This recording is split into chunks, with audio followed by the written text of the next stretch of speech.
en los próximos minutos vamos a introducirnos en el mundo de la célula. Y este es un tema muy importante porque vamos a poder entender por qué existen células que son tan diferentes unas de otras. Por ejemplo, acá tenemos un esquema de células epiteliales, por ejemplo, las que podemos encontrar en el intestino delgado. Estas células muy poco se parecen a las neuronas, como tenemos acá en celeste, que tienen dendritas, que tienen axones, ¿sí? Estas son parte de las estructuras de una célula neuronal que necesita conectarse desde la cabeza hasta los pies para poder llevar un estímulo y hacer que una pierna se mueva. Muy diferente es de una célula como la que tenemos acá en naranja, una célula muscular, que tiene que contraerse para que el músculo pueda ejercer la función de movimiento. Y muy diferente también de lo que son, por ejemplo, las bacterias. En este dibujo muy poco representativo en realidad de las formas de las bacterias, pero me muestra que las bacterias como células son más pequeñitas, que tienen formas muy diferentes de los otros tipos celulares. Entonces, las células son diferentes y queremos meternos un poco en este mundo para poder entender por qué y para qué me sirve esta diferencia. En otros videos estuvimos hablando un poco de organismos. Y organismo surge del término de la organización jerárquica de los seres vivos. ¿Qué quiere decir? Que hay sistemas de seres vivos muy complejos que están formados, ¿se acuerdan?, por sistemas de órganos, los órganos, y que cada órgano a su vez está formado por células. Y las células a su vez tienen en el interior varias moléculas y sistemas atómicos, y así fuimos viendo en la organización jerárquica de seres vivos. Acá nos vamos a detener en lo siguiente, en una aclaración muy importante. Existen algunos organismos o algunos seres vivos que se conocen como organismos unicelulares. Unicelulares. ¿Qué quiere decir unicelulares? Que están compuestos por una sola célula. ¿Qué tipo de organismos unicelulares conocen? Las bacterias, el más claro de todos los ejemplos, ¿sí? Estas bacterias tienen capacidades como organismos muy complejos, pero sin embargo están formadas por una sola célula. Cada uno de estos individuos es un organismo unicelular. Y existen otros organismos mucho más complejos que se conocen como pluricelulares. Y estos organismos pluricelulares, como las plantas, como los animales, tienen capacidad, vamos a poner mayor a una, pero digo, solo como un método estimativo, en el ser humano adulto se habla de 10 a la 14 células, que sería el equivalente a hablar de 100 trillones de células. Esta cantidad de células hace que el ser humano sea tan complejo frente a un organismo unicelular como sería una bacteria. Entonces, eso sería una forma de clasificar organismos. A mí me gustaría ahora entrar un poquito más en detalle acerca de lo que sería la célula en sí. Entonces, para hablar de células, muy importante que hablemos de tres cosas. Vamos a hablar sobre los diferentes tipos celulares, algo mencionamos al principio, porque tenemos diferentes especies o tipos de células. Vamos a hablar de las funciones que tienen las células, lo represento como si fuera algo matemático, y vamos a hablar también sobre cómo se clasifican. Una vez que tengamos esto comprendido, va a ser mucho más fácil entrar en la estructura en sí. Entonces, respecto de los tipos celulares, si volvemos a los esquemas de arriba, vamos a poder entender que una célula neuronal como esta necesita tener estructuras como la que les mencioné, el axón, que es este fragmento de aquí de la célula, que es lo que une el cuerpo de una neurona en el cerebro con el cuerpo de otra neurona en, por ejemplo, una pierna.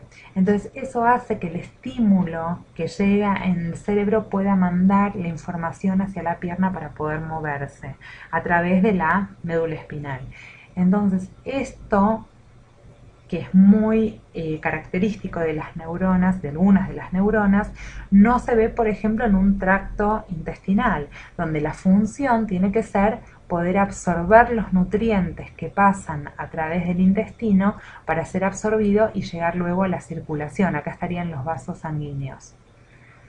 ¿Sí? Entonces, cada una de las células adopta una forma para poder acomodarse a la función. Vamos entonces de nuevo hacia abajo y vamos a ver que entonces ya mencionamos los tipos celulares y que ahora es importante seguir hablando sobre el tema de las funciones. Las células como funciones, y los vas a encontrar en muchos de los textos, te diría que tienen tres funciones. La función de nutrición, la función de relación o vínculo y la función de reproducción o de dividirse. Vamos a ir un poquito en cada uno de ellos a verlos en detalle. Cuando hablamos de nutrición, lo que estamos diciendo es que la célula tiene que ser capaz de poder incorporar nutrientes y obtener energía. La obtención de energía en la célula es a través de una cadena respiratoria que ocurre dentro de la célula, y esto lo vamos a ver específicamente en varios videos. La energía es necesaria, proviene de alimentos que la célula consume. ¿Qué alimentos? Y a veces es la glucosa, a veces son otro tipo de moléculas que generan energía, y la energía en la célula se genera a través de la síntesis de moléculas energéticas que las conocemos como el ATP. Más adelante vamos a ir hablando mucho más de esto, pero el concepto que nos tiene que quedar ahora es que la célula tiene que cumplir la función de la nutrición. También tiene que cumplir como función la de la relación o el vínculo. Las células por lo general no funcionan por separado, tiene que haber estímulos entre ellas.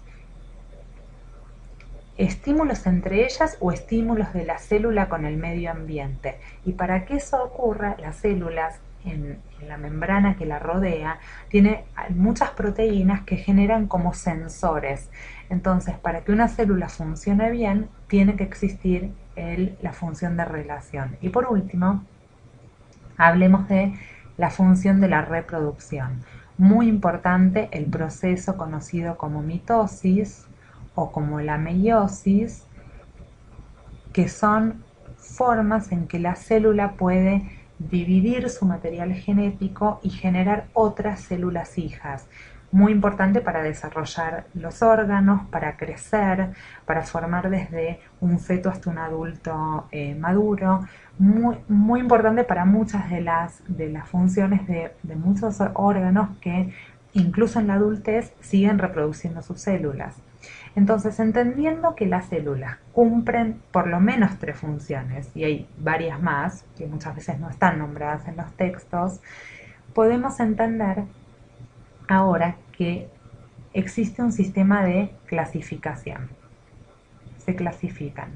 Y el sistema de clasificación, vamos a traerlo acá y vamos a tildarlo. La clasificación de las células en general la vamos a encontrar así. Las células las vamos a clasificar en dos sistemas. En las células eucariotas